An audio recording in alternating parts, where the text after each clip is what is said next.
Good morning, everyone. Um, I want to invite you to read the book of Psalms, Psalm 78. We're doing a series of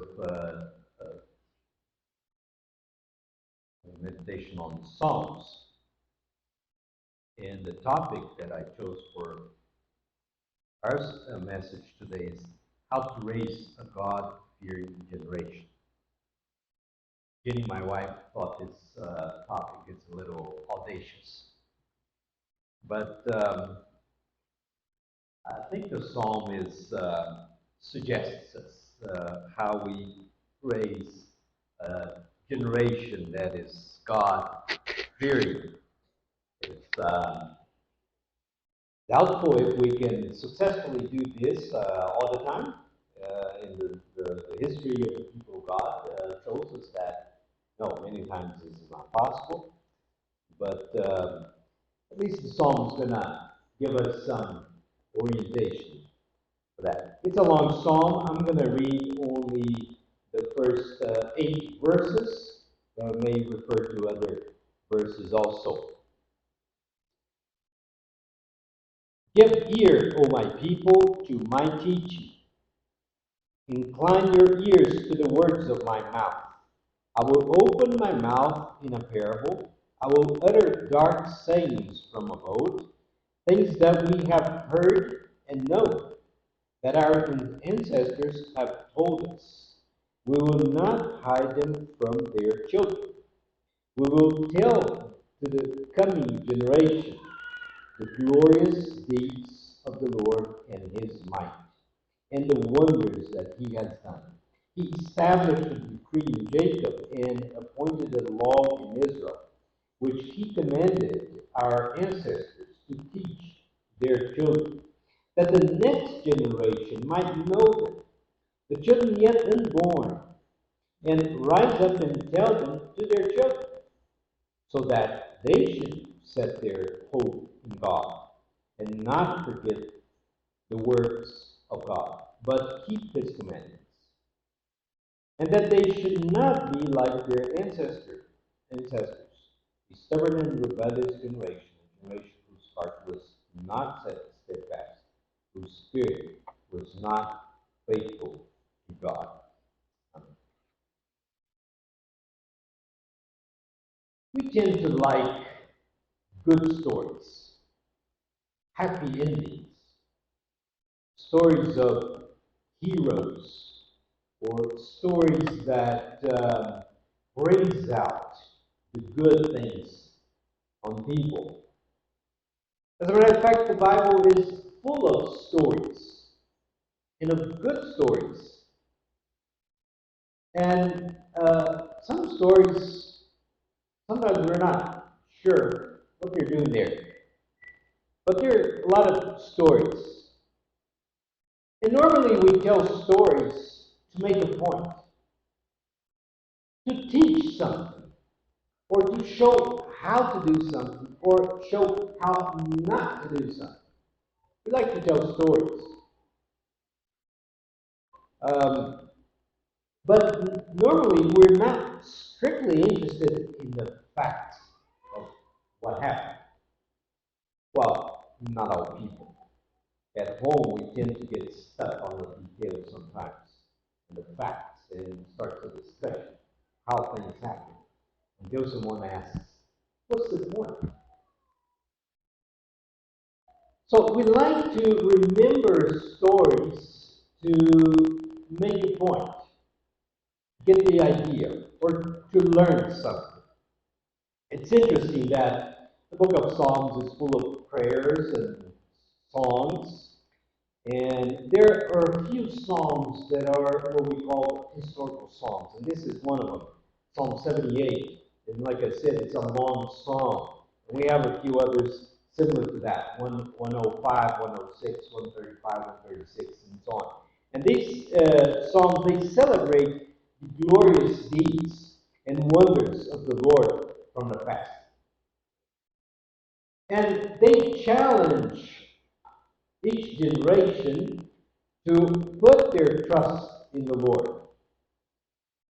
They're not exactly stories of heroes, important people. Actually, here, this particular one rarely mentions an individual, maybe, the descendants of an individual.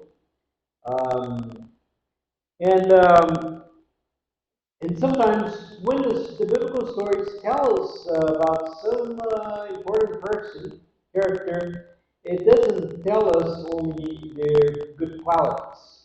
It tells us also some of their misgivings also. Uh, in other words, the stories don't give us just the good examples. It gives us also the bad examples, so we won't follow those bad examples. So I think, especially the verses that we read, this psalm can tell us how to raise a good fearing generation, and how, at least, how to make sure that our children and the children of our children may know the stories of the Lord. And um, I suggest that the first thing that we notice in this psalm is that the stories, they have meaning, or we can say this: history as a whole, it has meaning. It's not meaningless. And this, as other historical psalms, recites the story of God's people from the Exodus, starting in the Exodus, and this one in particular, until the choice of David as the king. It's a span of some 400 years there in the biblical history. But notice that the interest is not only to tell the facts. The psalmist introduced this story to us, saying, give ear to my teaching, incline your ears to the words of my mouth. I will open my mouth in parable. I will utter dark sayings from of old. Note that he's talking about teaching and about parables. That is, they're told because they have something to say to the present generation. They're not just facts. What happened in the past?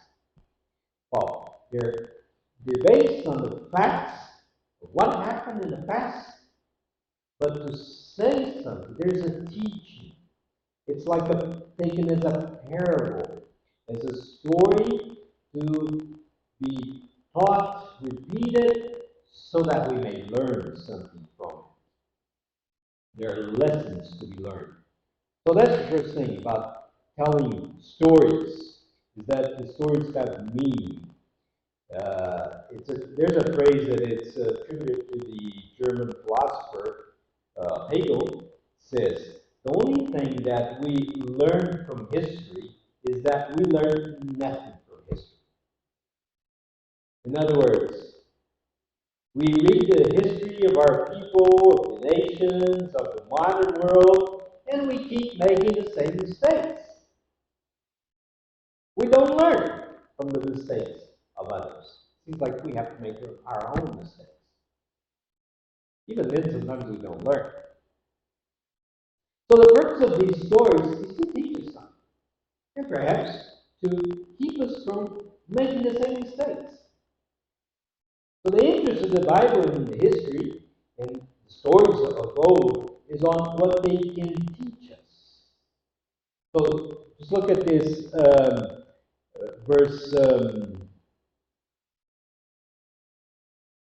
I think it was 2. I will open my mouth in a parable. I will utter dark sayings from of old. Things that we have heard and known. He's not telling us something new that we did not know. So he's talking about facts that are known, are well known. Now, what's the point? What do we get from these facts? What do we learn from them? That's what he's trying to do. So, for example, first 5 books of the Bible, the Pentateuch, Genesis to Exodus, it's full of stories, narrative.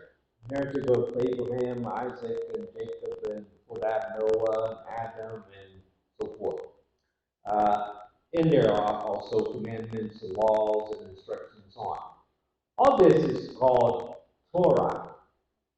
Torah is normally translated by law. Perhaps a better meaning for that is instruction. In other words, through all these laws, commandments, narratives, what is important about them is what they instruct us, what they teach us. We can also refer to what we call the historical books in the Bible, Joshua through Kings, and then including Chronicles, Ezra, Nehemiah, but at least Joshua through Kings, the book of Kings. In the Hebrew Bible, they're called prophets.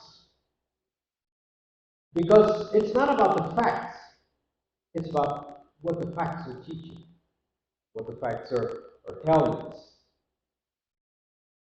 Now, it's through these narratives, these stories, that they teach us something, teach each generation. Now, it's true that we tend to like best the stories that we can draw some sort of lesson, especially some doctrinal topic or some moral guideline and so on. And we tend to leave aside some of the stories that don't, fit our doctrinal scheme and so on. But actually, all the stories are there to teach us something. Even some of the horrible stories that we read in the book of Judges, they're there to teach us something. So stories have some meaning. The history as a whole is not meaningless. We understand that everything that takes place has a purpose, even if we do not grasp what the purpose is. So these stories are being repeated. And they're being repeated here in a poetical form, in a hymn sort of form, as a way to maybe make it easy to memorize it, to remember. So, and they're told as a parable, as a teaching, so the next generation will hear. I will open my mouth in a parable. We will not hide them from their children. We will tell to the coming generation, and so forth. So these stories are intended to teach us something. The second thing I see here is that the stories need to be repeated to the following generation, and we see this in verses 4 through 8. If they're teachings, they need to be repeated to the following generations. This makes me think of the generation after Joshua in the book of Joshua and Judges.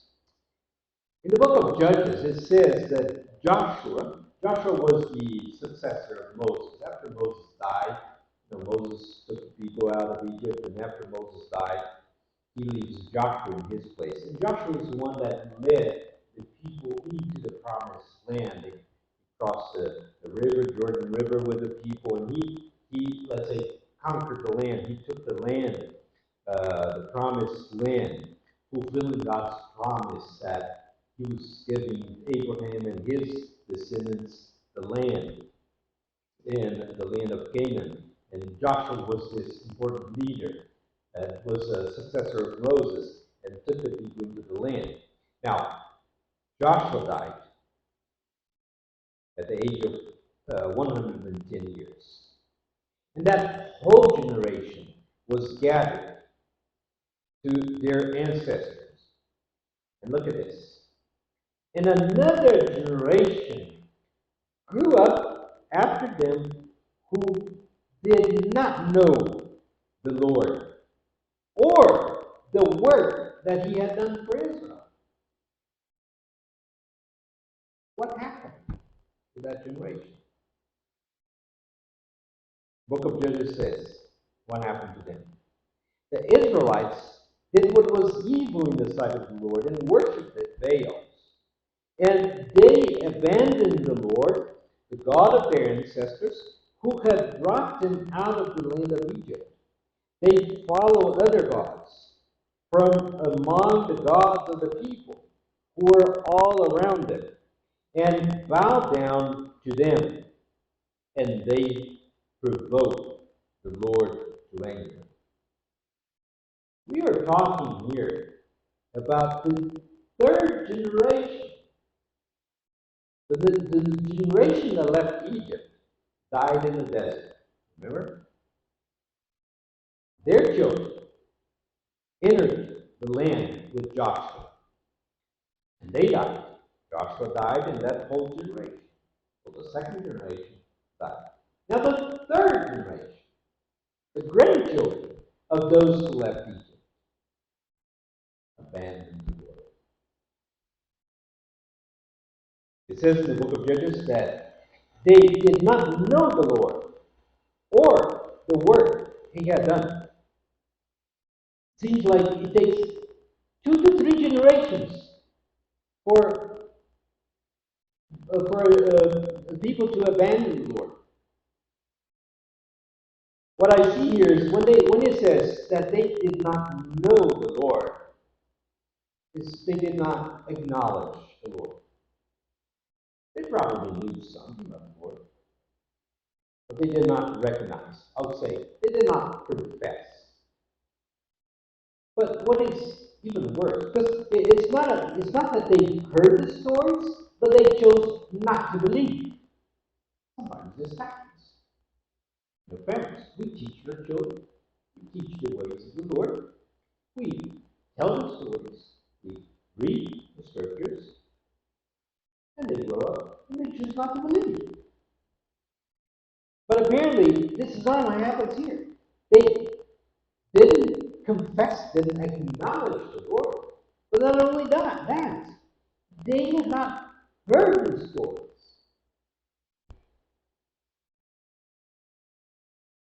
It says, they did not know the Lord or the work that he had done. It's not that they heard the stories, but they didn't know what to make of it. They didn't know the meaning of it, the sense of it. So that's what's important. That's why it's important, and the psalm is teaching us to repeat, to tell the next generation. We will not hide it from their children. We will not tell to the coming generation the glorious deeds of the Lord and his might and the wonders that he has done. The following generation needs to hear these stories. The stories need to be repeated, and for what purpose? Look at what Psalm says. That the next generation might know them, might know the stories. I think it's verse 6. That the next generation might know them, the children yet unborn, rise up and tell them to their children. So why do we tell the stories? That the next generation might know them, that they may be telling it to their children, and that they set their hope in the Lord, verse 7. For what purpose? So that they should, and so that they will not forget the works of the Lord and keep his commandments. You see how stories have meaning. Stories need to be told, and the stories have the purpose of leading us to trust in the Lord, put our hope in the Lord, and to keep his commandments. That's why the stories are told. In the book of Exodus also, when God establishes the Passover, or when he established the ritual of the firstborn, he instructs that generation. He says, look, in the future, when your children ask you, what does this mean? What does this ritual mean? You're going to tell them the story. You're going to tell them we were slaves in Egypt, and God delivered us. So stories, even the rituals, have some meaning. They need to be told to lead us to put our hope in God and to keep His commandments, not forget His work, the works of God. And what are the stories actually telling us?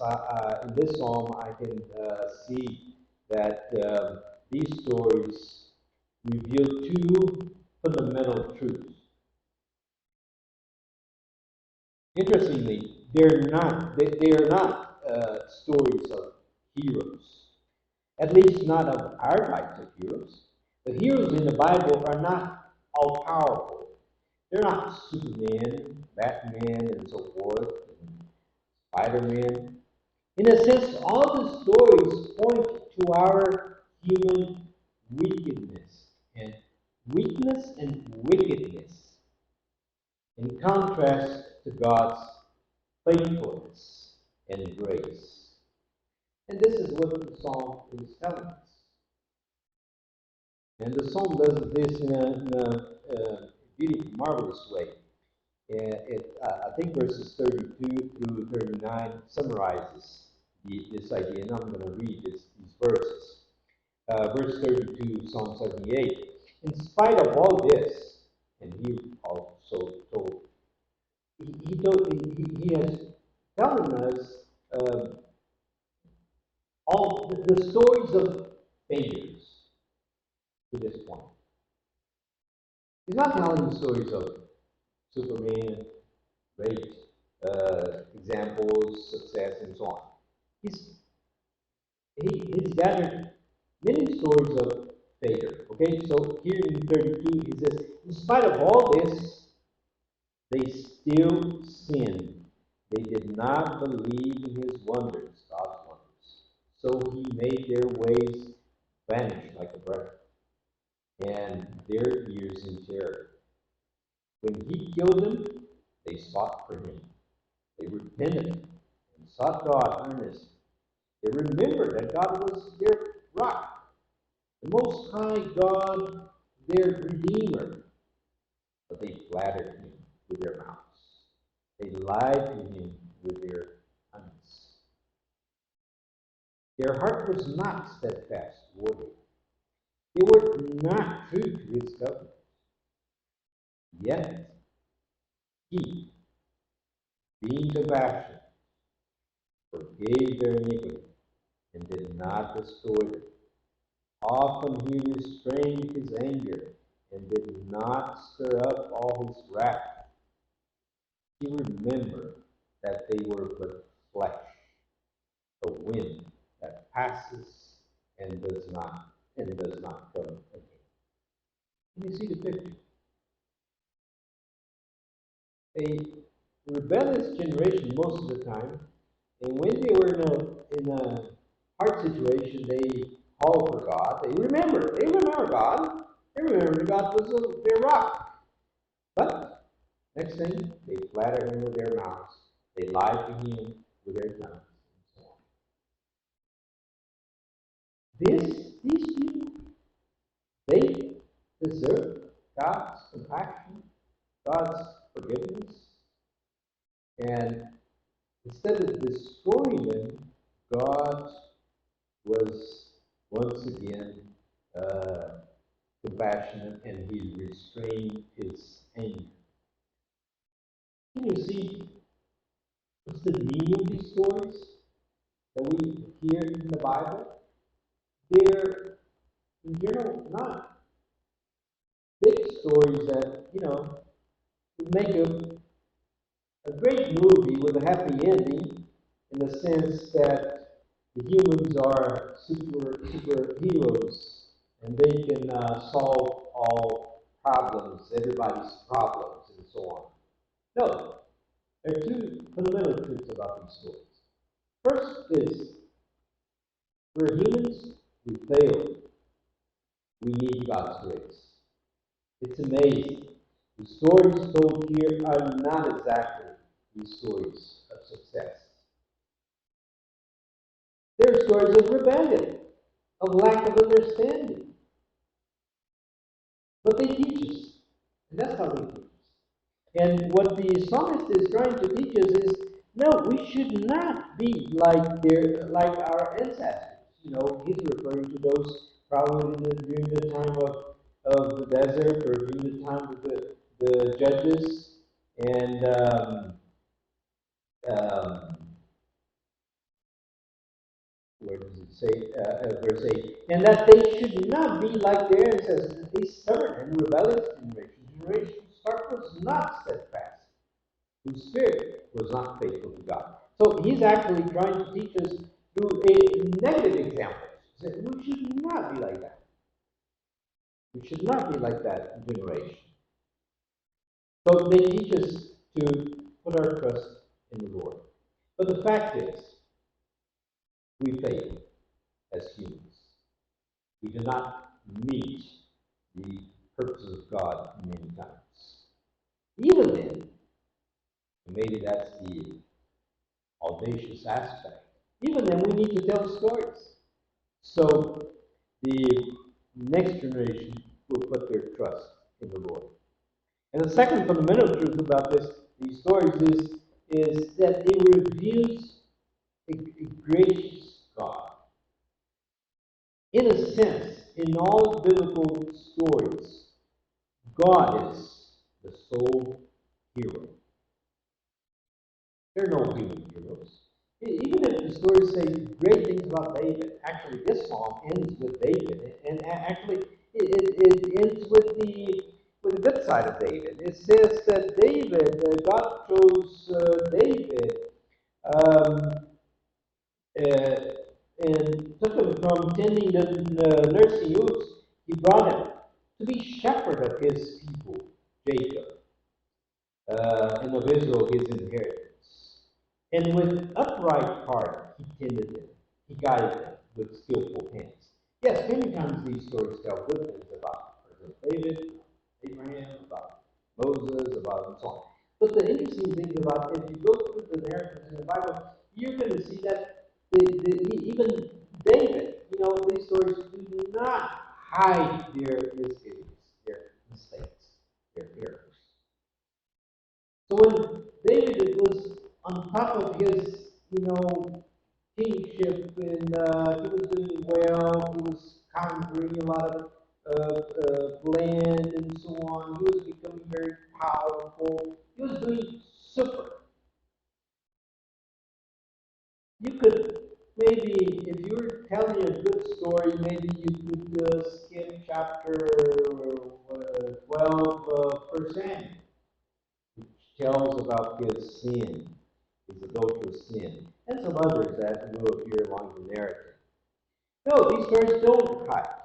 They don't hide a fundamental aspect of human beings, and more than that, it reveals this fundamental truth about God, about His grace, about His patience, about His love, and His faithfulness to His covenant. So that's why we are invited to tell these stories. We're not just telling the facts, we're telling the, the meaning of these stories. What do these stories teach us? They tell of God's graciousness and providence, and they teach us and teach following generations to put our trust in God. So, in that sense, we're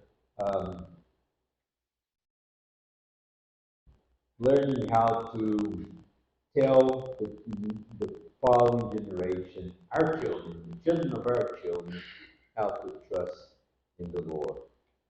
That God may bless us, and that we may be able to uh, not keep our children and grandchildren from hearing the stories and putting their